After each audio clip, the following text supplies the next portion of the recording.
எல்லாரும் எப்படி இருக்கீங்க? எல்லாரும் சந்தோஷமாக இருக்கணும், நிம்மதியாக இருக்கணும். ஏதாவது ஒரு விதத்தில் நம்ம எங்கேயாவது ஒரு இடத்துல எல்லாரும் உடஞ்சிக்கிட்டு தான் இருக்கிறோம். ஏன் நிறைய பேர் நம்மளை உடச்சிக்கிட்டு தான் இருக்கிறாங்க. நாளைக்கு நம்மளோட கனவு நிறைவேறாதா, நம்மளோட ஆசை நிறைவேறாதா, நம்மளை யாராவது ஒருத்தவங்க புரிஞ்சிக்க மாட்டாங்களா, இப்படி பல கேள்வி நம்ம முன்னாடி நிற்கும். ஆனாலும் பொழுது விடியும், அதே வேலை, அதே மனுஷங்க, அதே செயல், யாரும் மாற மாட்டாங்க உலகத்தில். ஆனால் ஏதாவது மாறிடாதா அப்படிங்கிற எண்ணம் மட்டும் நமக்கு இருந்துக்கிட்டே இருக்குங்க.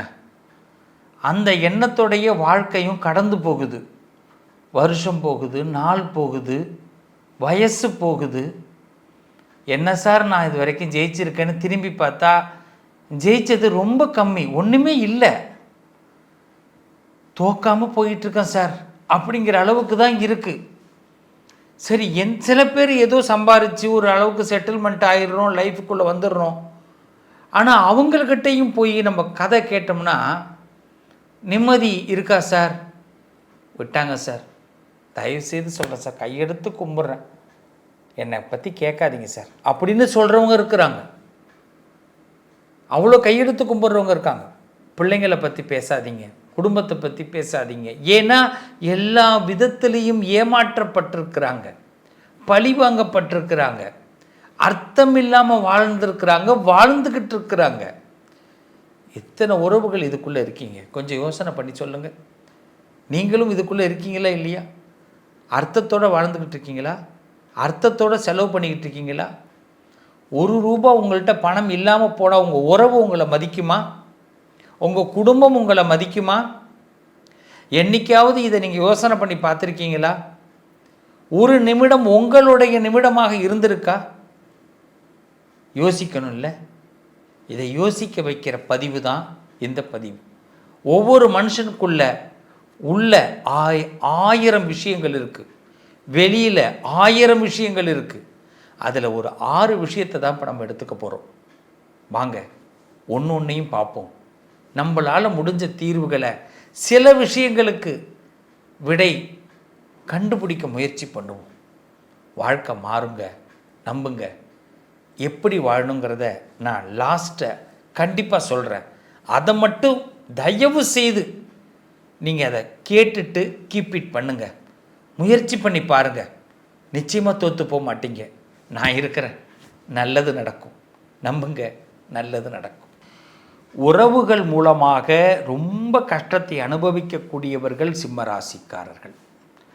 கலையாத கல்வி, குறையாத வயது, கபடு வாராத நட்பு, கன்றாத வளமை, குன்றாத இளமை, கழுவினி இல்லாத உடல், சலியாத மனம், அன்பு அகலாத உறவுகள், தவறாத சந்தானம், தாழாத கீர்த்தி, மாறாத வார்த்தை, தடைகள் வாராத கொடை, தொலையாத நிதியம், கோணாத கோல், ஒரு துன்பம் இல்லாத வாழ்வு. வெளியில் பார்த்தீங்கன்னா சிங்கம் போல் கம்பீரமாக கெத்தாக நடக்கக்கூடியவங்க. ஆனால் உள்ளுக்குள்ளே உறவுக்காரன்லேருந்து தெரிஞ்சவன் வரைக்கும் நம்மளை ஏதாவது அசிங்கமாக பேசிடுவானா அப்படிங்கிற எண்ணத்திலேயே வாழக்கூடியவர்கள்.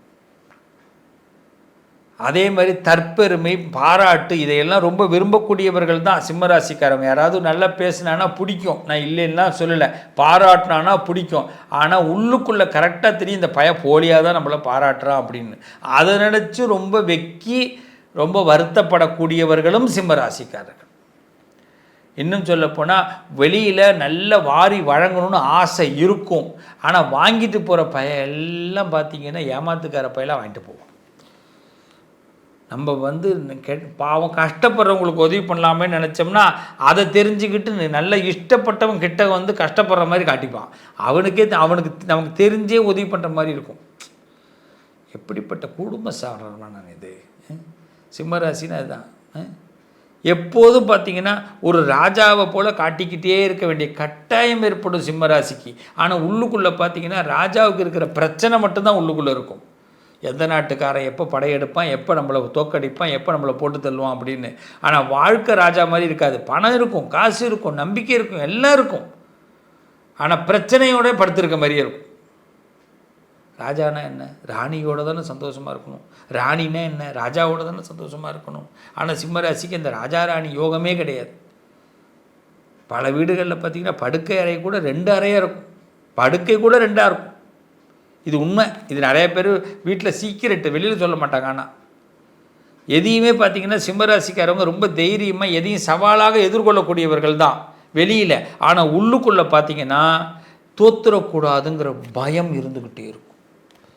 அதுக்காக என்ன வேணாலும் எக்ஸ்ட்ராடினரி பர்ஃபார்மன்ஸ் காட்ட வேண்டிய கட்டாயம், எக்ஸ்ட்ராடினரி நம்ம செலவு பண்ண வேண்டிய கட்டாயம் இருக்கும். வெளியில் பார்த்திங்கன்னா ஈகோ கொஞ்சம் கூட அதிகமாக எல்லாருக்கும் முன்னாடி தெரிகிற மாதிரி இருக்கும். ரொம்ப ஈகோ பிடிச்ச ஆளுங்க அப்படின்வாங்க சிம்மராசியை போய். ஆனால் உண்மையிலே உள்ளுக்குள்ளே ஈகோ இல்லாத ஆள், உண்மையிலே உள்ளுக்குள்ளே ஈகோவே கிடையாது. ஒரு பூனைக்குட்டி இருக்குது பார்த்தீங்களா, அந்த பூனைக்குட்டி ஒரு சாதுவான மென்மையான மனம் உள்ள இருக்கும். அதை விட ரொம்ப குழந்த சிம்மராசிக்காரவங்க. ஆனால் வெளியில் பார்த்தீங்கன்னா அவங்க ராட்சசி அப்படின்லாம் சொல்லுவாங்க. பூனைக்குட்டியை விட ரொம்ப மென்மையானவர்கள் சொன்னால் நம்புவீங்களா? இதான் சிம்மராசி. ஒரு தோல்வி அடைஞ்சிட்டா அதை தாங்கவே முடியாதுங்க. உள்ளுக்குள்ளே ரொம்ப உடைஞ்சு போகிறவங்க. ஆனால் வெளியில் பார்த்தீங்கன்னா அசால்ட்டாக பல போர்களை சமாளித்தவர்கள் சிம்மராசி அப்படின்னு ஒரு பேர் தான் எடுப்பாங்க. ஆனால் ஒரு நிமிஷம் யாராவது நம்மளை தப்பாக திட்டினவன், யாராவது நம்மளை வாழ விடாமல் வீணாக்கினவன் ஒரு கீழே இறங்கிட்டான் அப்படின்னும் போது நம்ம மனசுக்குள்ளே மட்டும்தான் தெரியும். அதுதான் நம்ம. இன்னொன்று, தன்னை யாரும் மதிக்கலை அப்படிங்கிற உள்ள ஒரு எண்ணம். என்னை பொறுத்த வரைக்கும் சிம்மராசிக்காரர்கள் உள்ளுக்குள் சக்கரவர்த்தி, உண்மையில் அவர்கள் மெழுகுவர்த்தி, அழுது கொண்டு இருப்பார்கள். கடகம், சிம்மம் இதெல்லாம் அழுது கொண்டு இருக்கக்கூடிய ராசிகள். நல்லவர்கள். வெளியில் பார்த்தீங்கன்னா அழுகையே இல்லாத மாதிரி இருப்பார். இந்த அழுகை எதுக்கு தெரியுமா? கோழையான அழுகை இல்லை. ரொம்ப நல்லா தெரிஞ்சுக்கணும், அதுதான் ரொம்ப முக்கியம். சார் எனக்கு யாரும் இல்லை சார், பொண்டாட்டி இருக்காங்க, புருஷன் இருக்கிறாங்க. கணவன் மனைவி வாழ்க்கையில் கூட சிம்மராசி நிம்மதி இருக்க முடியாது. இதுதான் உண்மை. எல்லாம் போலியாக இருக்கும், வண்டியே போலி. இந்த பார்த்துருக்கீங்களா, பஸ்ஸெல்லாம் பார்த்திங்கன்னா வெளியில் சூப்பராக இருக்கும். உள்ளுக்குள்ளே போய் இந்த சீட்டில் போய் உட்காந்திங்கன்னா இழுத்தா இப்படி வராது, இப்படி போகாது. லக்ஸரி பஸ்ஸுன்னு போட்டிருக்கும், செமி ஸ்லீப்பர்னு போட்டிருக்கும், சீட்டுன்னு ஸ்லீப்பர்னு போட்டிருக்கும். உள்ளே போனீங்கன்னா இப்படி தட்டினீங்கன்னா ஒரே தூசியாக இருக்கும். சிம்மராசிக்காரவங்க பல பேரோட வாழ்க்கை அப்படி தான். வெளியில் தான் பாவலாக பந்தாவாக இருக்கும், உள்ளுக்குள்ளே ரொம்ப கஷ்டம். அது அவங்களுக்கு மட்டும்தான் தெரியும். அது அவங்க ஏற்படுத்திக்கிட்டது இல்லை. அவங்க படுற கஷ்டம், அவங்க படுற வருத்தம். ஏன்னா அவங்க பலவீனத்தை வெளியில் காட்டக்கூடாதுங்கிறதுல ரொம்ப பிடிவாதமாக இருப்பாங்க. நான் என் பலவீனத்தில் நான் கெட்டு போகிறேன் சார், அதை நான் வெளியில் காட்டக்கூடாது அப்படிங்கிறதுல ரொம்ப பிடிவாதமாக இருக்கக்கூடியவர்கள். இன்னும் ஓப்பனாக சொல்லப்போனால் நேசிப்பவர்கள் மீது அதிகமாக பார்த்திங்கன்னா, யார் நம்ம மேலே ஃப்ரெண்ட்ஷிப் வந்துட்டாங்கன்னா அவங்கள விட்டுடக்கூடாது அப்படின்னா அவங்க மேலே பொசசிவ்னஸ் இவங்களுக்கு அதிகமாகிடும். ஏன்னா என்ன காரணம்னா, எல்லாரையும் நம்பி நம்பி ஏமாந்துட்டோமேங்கிற ரகசிய வருத்தம் இந்த சிம்மத்திற்கு உண்டு உண்டு உண்டு. ஆமாம், இதை நான் கான்ஃபிடெண்ட்டாக சொல்லுவேன் சார். நான் ஏமாந்த மாதிரி யாருமே ஏமாறல சார். நான் ஏற்றி விட்டவங்க எத்தனையோ பேர் ஏற்றி விட்டுருக்கேன் சார், ஒரு பயிலும் திரும்பி பார்த்தது கிடையாது சார். இது சிம்மம் சொல்லும், இது ரகசியம், அவங்களுடைய ரகசியம். ஆனால் வெளியிலெல்லாம் இதெல்லாம் காட்டிக்காமே நடக்கணும். இதுதான் பெரிய பலமே. ஆமாம், இப்படி சிம்மராசிக்காரர்கள் உணர்ச்சிகள் மிகுந்தவர்கள். சில இடத்துல வாயில் கொஞ்சம் வார்த்தை வந்து பேசிடுவாங்க, கடைசியில் அது மன்னிப்பு கேட்கவும் அவங்களால முடியாது. ஆனால் எதிராளி சொல்லுவான், நீ மன்னிப்பு கேட்டால் தான் உனக்கு எல்லாம் சரின்னுவான். சரின்னு ஒரு காலகட்டத்தில் மன்னிப்புன்னு கேட்காம என்ன நான் வந்து வருத்தம் தெரிவிக்கிறேன்னு சொன்னால் கூட எதிராளி அதை சந்தோஷமாக எடுத்துக்கிட்டு அதுக்கு பேர் உதவி கூட செய்ய மாட்டான். இதை சில சிம்மராசி தெரிஞ்சுக்கிட்டு இவங்கள்ட்ட மன்னிப்பு கேட்டாலும் நான் கேட்குறதுக்கே தயாராக இருந்தால் கூட கேட்டால் கூட இவங்க செய்ய போகிறதில்ல, எதுக்கு மன்னிப்பு கேட்கணும்னு நமக்குள்ளே வந்துடும். அப்போ சிம்மராசிக்கு இருக்கிற ஒரு துணை யார்? கடவுள் மட்டும்தான். சிம்மராசிக்காரவங்க தன்னுடைய கடமைகளை செஞ்சுக்கிட்டே இருங்க, பலனை எதிர்பார்க்காதீங்க. கிருஷ்ண பரமாத்மா கடமை செய்தார், பலனை எதிர்பார்க்கலை. இந்த கான்ஃபிடென்ட் லெவலை நீங்கள் வச்சுங்க. ரெண்டாவது விஷயம், நாளைய நிலைமையை யோசிச்சு பார்க்காதீங்க, நேற்றைய நிலைமையை யோசிச்சு பார்க்காதீங்க. டுடே இந்த நிமிஷம் என்ன நினைக்கிறீங்களோ சிம்மராசிக்காரங்க சிறப்பாக செய்யுங்க. என்ன கையில் பதவி இருக்கா, இல்லை பணம் இருக்கா, இல்லை உங்களுக்கு என்ன பலம் இருக்கோ அதை பயன்படுத்தணும். அவ்வளவுதான். கூட்டம் உங்களை தேடி வரும், கூட்டம் சேர்ற ஜாதகம். ஆனால் கூட்டத்தை சேர்க்க நினைக்காதீங்க. கூட்டத்தை சேர்க்க நினச்சிங்கன்னா கூட இருக்கிறவங்க எல்லாம் ப்ராடாக இருப்பான், ரொம்ப கஷ்டம். அதனால் சில நேரங்களில் நம்மளே இண்டிவிஜுவலாக வேலை பார்க்குற மாதிரி ஆகிடும். சிம்மராசிக்காரங்க தனித்து வாழ வேண்டியதாக இருக்கும். நிறைய பேர் தனி தான். அதனால் ஆளும் தேலும் ஒன்று சேர வேண்டும். மனபலம் இருக்குது, அதை வச்சு நம்ம போராடுவோம். வெற்றி கண்டிப்பாக உண்டாகும். என் உறவுகளே, ஒரு ஆழமான தேடலை பற்றி பேசி கொண்டிருக்கிறோம். இந்த தேடல் முடிவு அல்ல, இன்னும் தேட வேண்டியது இருக்கிறது. இன்னும் கொஞ்சம் ஆழமாக தேடுவோம் அடுத்த பதிவில். ஏன்னா மனக்குமுறல், மன கஷ்டம், மன வருத்தம் இது ஒரு நாளில் சொல்லி தீர்க்க முடியாது. சில ஏமாற்றங்களை சந்தித்த நம் உள்ளம் கண்டிப்பாக ஒரு வெளிச்சத்தை தேடுகிறது. நம்ம வாழ்க்கையில் ஏதாவது ஒரு நல்லது நடக்கணும், நடந்தே தீரணும். அதுக்கு ஏதோ ஒரு சின்ன நல்லது விஷயம், ஒரு தூண்டல்.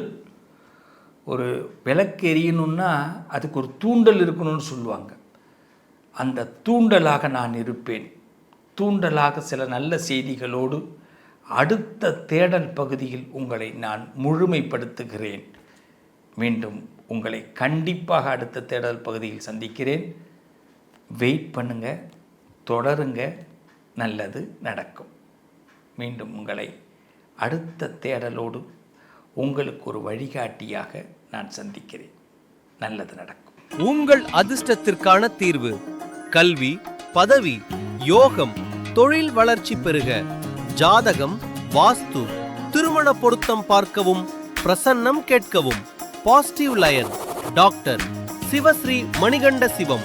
தொடர்பு கொள்ள வேண்டிய வாட்ஸ்அப் எண் 7904137178.